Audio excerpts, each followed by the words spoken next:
Ikimu the Mask Maker. It's a set that I've been chasing for years and I finally have it.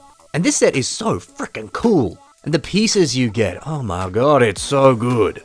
In today's video, let me show you all of the awesome pieces that you get and show you how other people have used them to build incredible creations. We're also going to take a deep dive into why this set is so great, and then see how other people have revamped and reimagined this character. Let's get stuck into it. How good is it to get a version of Ikimu that's the same size as your standard Toa? Yeah, the last time we saw Ikimu, he was just a small boy. To be fair, he was a very well-built small boy, but I don't know, Ikimu is a legacy and legendary character. This new form just feels so much more appropriate and so much more fitting for that. I quite like how the designers really increased the amount of Translight Blue. And I feel like this was because, within the Bionicle G2 storyline, Ikimu entered this chamber within a shrine, and he was infused with the power of light. This then transformed him into this Toa-like form. So I suppose all of these Translight Blue highlights, it's meant to represent light in some way. But I don't know, I always saw it more as crystals. He does have that large crystal that's on the end of his hammer. To me, it just makes sense that he's, this giant walking diamond. Look, whatever it's meant to represent, it looks awesome. And seeing the Mask of Creation in this wonderful Translight Blue color, oh man, it looks so good. Ikimu also has this nice shoulder design, and some just fantastic printing on his torso.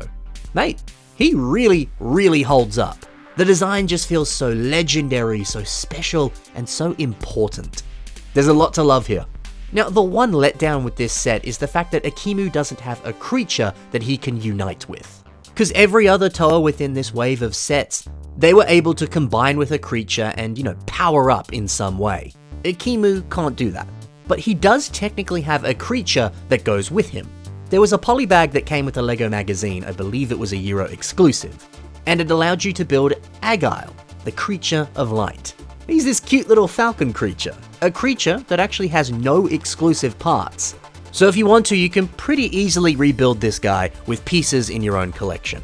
The design is really adorable, and if you want, you can remove this base down below, and he has connections that allow you to attach the bird onto Ikimu's arm. And don't they make just such an adorable little duo? Sadly, the two of them can't combine, they're just two friends hanging out. But yo, the idea of a falcon companion for your character? So good. You could easily just give your Self-Mock a falcon, or any other creation that you're making. It's a great idea. Also, I realized I forgot to put this piece onto Agile's head when I photographed him in these images. My bad. Oh yeah, and that little base that I talked about before, how you can remove that. From here, you can attach this onto Ikimu's leg, and then use this to store his shield while Agile is on his arm. I like that. It's a very thoughtful inclusion. Now also, a lot of people like to put this cloth piece onto Ikimu.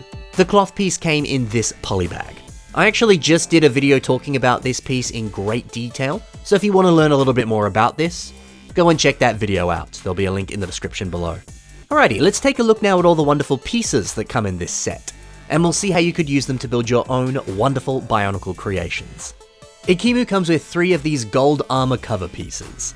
A builder that goes by the name OMG Joshi Boy has used one on this mock here. Simply just placing one on the center of the torso, it looks pretty good. Something else that looks pretty good are these cool translucent blue hands. It's a great idea. Now you could also use this gold armor piece in a similar way to how Genko Builds has done here on their revamp of Onoa. You got 2 of them on the legs, 3 of them on the chest. It just goes to show how easy this piece is to use on any mock. You can put it anywhere, and it's gonna look pretty good. Ikimu's wonderful trans blue mask is just sensational. And my boy Building Better Blank has used it on a mock of Artaka. Now remember, Artaka is a canon character that canonically wears the Mask of Creation. So giving this mask to him, it kinda just makes sense. Yeah, it's funny, the gold version of this mask actually probably would have worked really well here. It would have complemented the gold arm and the gold leg very nicely. But I like the choice to give him the blue one instead. It looks like it's glowing with magic. It makes them feel a lot more legendary and grand, and that certainly fits the vibe of Artaka. I also quite like his big old weapon. Using that ornate wheel piece, it makes it look all fancy. In fact, this set actually comes with that ornate piece. So you could use it like we just saw, or why not do what Ashtog has done here and place it on the neck of your next creation. I love how this makes the torso look nice and fancy, but it also armors it up a little bit and really aids with the transition between the torso and the head. It's some good stuff. Alongside this gold wheel, you get this beautiful trans blue buzzsaw. Mathadrone uses this in a really creative way. He simply places it behind the head of this angel mock. That way it looks a little bit like a halo. And the way that it just beautifully frames the face and also adds a nice pop of color is just wonderful. So pretty. Man, Akimu has so many good pieces, including this very elaborate curved armor piece. Rayanoid uses this on this mock here. We can see them as some sick arm gauntlets, but they're also being used for some very nice knee armor. Honestly, you could slap this piece onto any part of a mock and it's gonna look sensational. This is such a good piece. I wish LEGO made it in more colors than just gold.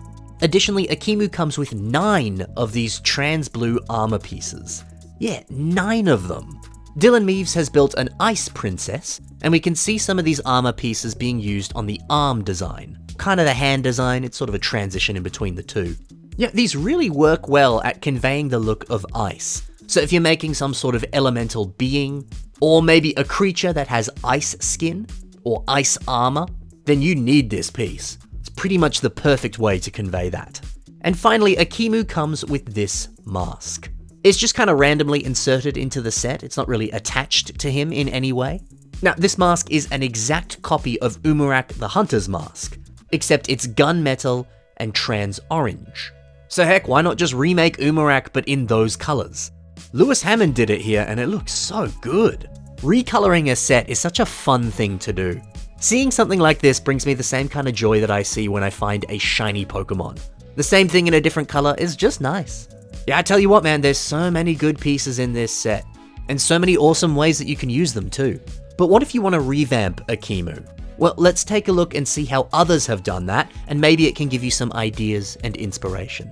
Let's start things off with an extraordinary revamp of Akimu, and this one here is by the incredible Patrick Biggs. You know, stripping away most of the gold and giving Akimu a fancy coat design. That's lovely. I spoke before about how Akimu feels so grand, important, and like this huge legacy character. I feel like this very regal coat design, it continues those vibes, but in a very fun and different way. He looks like someone of nobility. This is the kind of attire that you might see on a member of the royal family, especially back in the day. Also, black, dark red, and hints of gold. The way that that mixes in with that lovely trans light blue. Gosh, it looks lovely. And I like that Akimu's hammer looks like it's just being conjured up with magic. The fact that the hammer and some of the magic kind of partners with the color of the mask, it's a good way to keep things consistent. Very cool. Hanku Lego has built Akimu, but they've decided to make him massive. And dude, seeing a Titan-sized version of Akimu, it makes me wish that Bionicle G2 had kept going. I feel like eventually Lego would have made a set that looked a little something like this. It just feels kind of appropriate for the character. Now, what's great about this mock is how posable it is. Shots like this where he's kneeling down with his hammer on the ground is so freaking cool. This whole frame design is sensational. It's well armored, it looks good, but man, it can move and man, it can pose. That's not an easy thing to pull off. This shoulder design is also quite cool. The energy of those fancy armor pieces and how they flare up like that, sick. This really is the ultimate version of Akimu. And finally, Dylan Meaves gives us Akimu Uniter of Light. This version of Akimu is decently similar to the set, with of course a few minor changes here and there. But Aegal the Falcon, he's been built way bigger and can actually unite with Akimu.